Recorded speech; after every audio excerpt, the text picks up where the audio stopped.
Hello বন্ধুরা, কেমন আছো তোমরা সবাই? তো এই মুহূর্তে Delhi subordinate service selection board অর্থাৎ DSSBর তরফ থেকে একটি জব নোটিফিকেশন আপলোড করা হয়েছে। তো কী সেই জব নোটিফিকেশন, টোটাল শূন্য পদ কটি রয়েছে, এক্সাম প্যাটার্ন কী রয়েছে, তোমরা কারা কারা আবেদন করতে পারবে, সেই নিয়েই আজকের ভিডিওটিতে ডিটেলসে আলোচনা করব।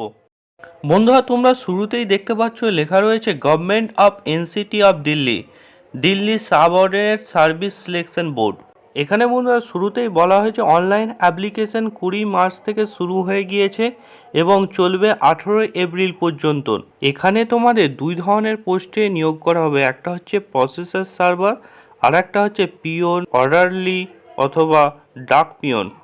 এখানে তোমাদের ছকের মাধ্যমে পোস্ট, ডিপার্টমেন্ট এবং টোটাল ভ্যাকেন্সি কতগুলি রয়েছে সেগুলি বলা হয়েছে। তো প্রথমে তোমরা দেখতে পাচ্ছ processor server, district and session courts, ব্র্যাকেটে দেওয়া রয়েছে ফ্যামিলি কোর্স। এখানে টোটাল ভ্যাকেন্সি রাখা হয়েছে 2টি। তারপরে তোমরা দেখতে পাচ্ছ processor server, district and session courts, total vacancy রাখা হয়েছে 1টি। তারপরে তোমরা দেখতে পাচ্ছ পিওন অথবা অর্ডারলি অথবা ডাক পিওন, এখানে ডিস্ট্রিক্ট অ্যান্ড সেশন কোর্স, ব্র্যাকেটে রয়েছে ফ্যামিলি কোর্স, এখানে টোটাল ভ্যাকেন্সি রাখা হয়েছে 7টি। এবং সর্বশেষে পিওন অথবা অর্ডারলি অথবা ডাক পিওন, এখানে ডিস্ট্রিক্ট অ্যান্ড সেশন কোর্সের ক্ষেত্রে টোটাল ভ্যাকেন্সি রাখা হয়েছে 92টি। অর্থাৎ তোমাদের টোটাল ভ্যাকেন্সি করা হয়েছে 102টি। এখানে তোমরা শুরুতেই দেখতে পাচ্ছ নেম অফ দ্য ডিপার্টমেন্ট বলা হয়েছে district and session code, bracket হচ্ছে family code. Name of the পোস্টটা হচ্ছে প্রসেসর সার্ভার, এখানে টোটাল তোমাদের ভ্যাকেন্সি রাখা হয়েছে 2টি। এবং তোমাদের এডুকেশন কোয়ালিফিকেশন বলা হয়েছে ম্যাট্রিকুলেশন পাস আর equivalent from a recognised board, অর্থাৎ তোমাদের যে কোনো রেকগনাইজড বোর্ডের থেকে মাধ্যমিক পাস করতে হবে। এবং তোমাদের পে স্কেলটা রাখা হয়েছে 25,500 থেকে 81,100 পর্যন্ত। এবং তোমাদের এজ লিমিটটা রাখা হয়েছে 18 থেকে 27 বছরের মধ্যে। এবার তোমরা দেখতে পাচ্ছ নেম অফ ডিপার্টমেন্ট বলা হয়েছে district and session course. Name of post হচ্ছে পিওন অবলিক দিয়ে রয়েছে অর্ডারলি অবলিক দিয়ে রয়েছে ডাক পিওন। এখানে তোমাদের টোটাল ভ্যাকেন্সি রাখা হয়েছে 92টি। এবং এডুকেশনাল কোয়ালিফিকেশান রাখা হয়েছে matriculation pass or equivalent form A recognised board, অর্থাৎ এক্ষেত্রেও ঠিক একইভাবে তোমাদের মাধ্যমিক পাস করতে হবে যে কোনো রেকগনাইজড বোর্ড থেকে। বেতনটা রাখা হয়েছে 21,700 থেকে 69,100 পর্যন্ত। এবং এজ লিমিটটা তোমাদের রাখা হয়েছে, অবশ্যই বয়সটা তোমাদের 18 থেকে 27-এর মধ্যে হতে হবে।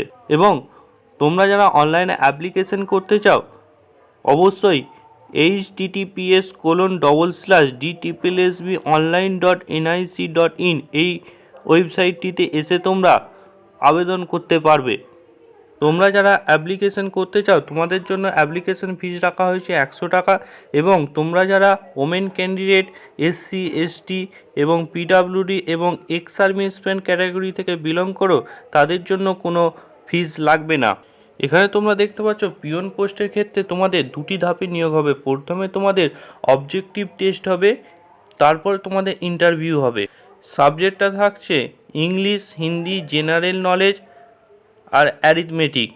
ইংলিশ থেকে তোমাদের 25টি কোশ্চেন থাকছে 25 নম্বর, হিন্দি থেকে থাকছে 25টি কোশ্চেন 25 নম্বর, জেনারেল নলেজ থেকে থাকছে 25টি কোশ্চেন 25 নম্বর এবং অ্যারিথমেটিক থেকে থাকছে 25টি কোশ্চেন 25 নম্বর।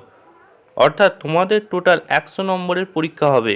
এবং তোমাদের পরীক্ষার সময়টা রাখা হয়েছে 120 মিনিট সাধারণ ক্যান্ডিডেটদের জন্য। এবং তোমরা যারা PWD ক্যান্ডিডেট রয়েছে তাদের জন্য 160 মিনিট রাখা হয়েছে। এবং এখানে নেগেটিভ মার্কিং থাকছে 0.25 করে, অর্থাৎ প্রত্যেক কোশ্চেন ভুল গেলে 0.25 করে মাইনাস হবে। এইভাবে তোমরা প্রত্যেকটির এক্সাম প্যাটার্ন এবং কিভাবে নিয়োগ হবে সেগুলি তোমরা চেক করতে পারবে। এরকমই পরীক্ষা সংক্রান্ত আপডেট পেতে চাইলে আমাদের চ্যানেলটি সাবস্ক্রাইব করুন এবং ভিডিওটিকে লাইক করুন এবং শেয়ার করুন।